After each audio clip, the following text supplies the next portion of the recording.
In today's video, I'm going to teach you how to import image in Photoshop.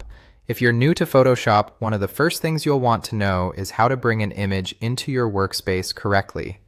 There are actually two common ways to do this, and each one gives you a slightly different result. So in this walkthrough, I'll show you both methods and explain when to use each one, so you can avoid confusion right from the start.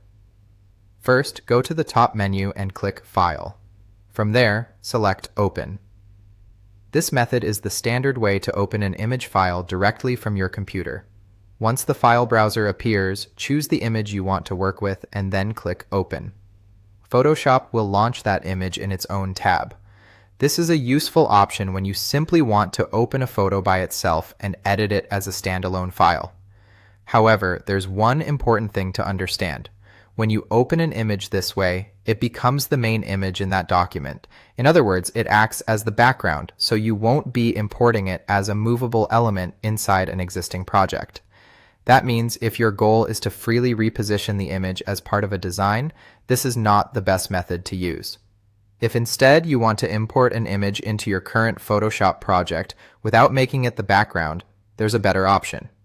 Go back to the File menu, then choose Place Embedded.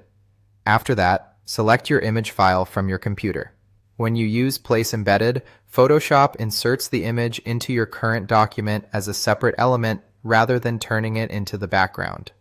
This is especially helpful when you're building a composition, creating a thumbnail, designing a poster, or working with multiple visual elements in one file. Once the image is placed, you'll notice that it can be moved around freely. That's the main advantage of this method. Your imported image is not locked as the background, so you can position it where you want inside your project. This gives you much more flexibility while designing. So to quickly recap, if you go to File and then Open, the image opens in its own tab and becomes the main image of that document. But if you go to File and then Place Embedded, the image is imported into your existing project and can be moved around more easily. That's the difference between opening an image and importing one properly in Photoshop. And now you'll know exactly which option to choose depending on the kind of project you're working on.